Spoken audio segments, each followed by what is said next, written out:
Najaf Ashraf آپ نے نام سنا ہوگا، مولا امیر علیہ السلام کا شہر. پرانے زمانے میں کیا ہوتا تھا کہ وہ تانبے کے برتن ہوتے تھے تو ان کو کلے کیا جاتا تھا، ان کو صاف کرتے تھے، دھوتے تھے، اس کے بعد اس کا رنگ ہوتا جاتا تھا، کالے ہو جاتے تھے نا، اس کو دھوتے تھے، پھر اس کے بعد اس کو کلے کر لیتے تھے اس کے اندر، تو چمکنے لگ جاتے تھے برتن.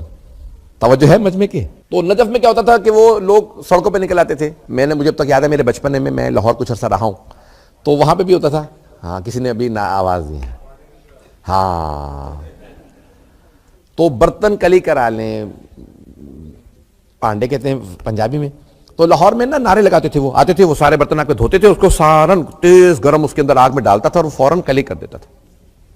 نجف اشرف میں آواز لگاتے تھے، جس نے ماہ رمضان آنے والا ہے، جس نے برتن صاف کروانے ہیں مجھ سے فوراً صاف کروا لیں. تو ایک بہت بڑے خطیب تھے، ممبر پہ آئے حرم میں، انہوں نے کہا لوگوں صرف برتن نہ پاک کروانا، دلوں کو بھی پاک کروا لو. صرف برتن نہ چمکیں، یہ ہو کہ بھی لوگ افطار پہ آئیں گے تو میرے برتن چمک رہے ہو، نہیں، دل چمکیں، انسان کا دل چمکنے لگے. حضرات گرامی کئی افراد کے نا وہ جسم چمک رہے ہوتے ہیں، چہرے چمک رہے ہوتے ہیں، لیکن دل کالے ہو چکے ہوتے. دل چمکنا چاہیے.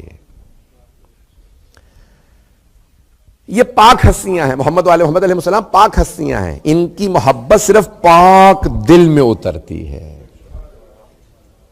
انما یرید اللہ لیذھب عنکم الرجس اہل البیت ویطہرکم تطہیرا. اللہم صلی علی محمد وعلی. اللہ قرآن کریم میں فرما رہا ہے کہ اللہ کا تو بس یہ ارادہ ہے اہل بیت کہ آپ سے رجس کو دور رکھے.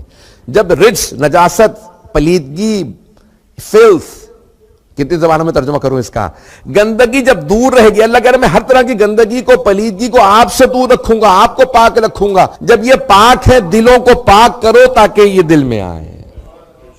ایک بہت بڑے علم اخلاق کے مرحوم نراقی رائٹر گزرے ہیں، ان کی کتاب ہے معراج السعادہ. باپ بیٹا تھے، دونوں کی کتاب ہے، جامع السعادہ اور معراج السعادہ.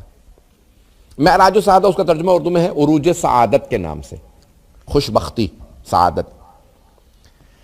مجھے نہیں معلوم میرا موضوع پسند کر رہے ہیں لوگ یا نہیں، میں جاری رکھوں. عزیزان گرامی، عروج سعادت کتاب کا نام رکھا، اور اس میں وہ کہتے ہیں کہ بھئی بہت اہم ہے کہ انسان کیا کرے. انہوں نے ایک حدیث لکھی ہے رسول خدا صلی اللہ علیہ وسلم کی،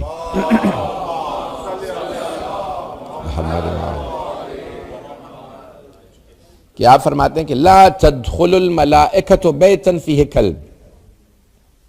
ملائکہ اس گھر میں داخل نہیں ہوتے جہاں کتا ہو. ملائکہ پاک ہیں، کتا نجس ہے. توجہ ہے میرے ساتھ؟ آغا نراقی کہتے ہیں دل جو ہے وہ مولا امیر السلام کی حدیث ہے القلب حرم اللہ. مؤمن کا جو دل ہے وہ اللہ کا حرم ہوتا ہے. اللہ کے حرم میں نجاست نہ آنے دو.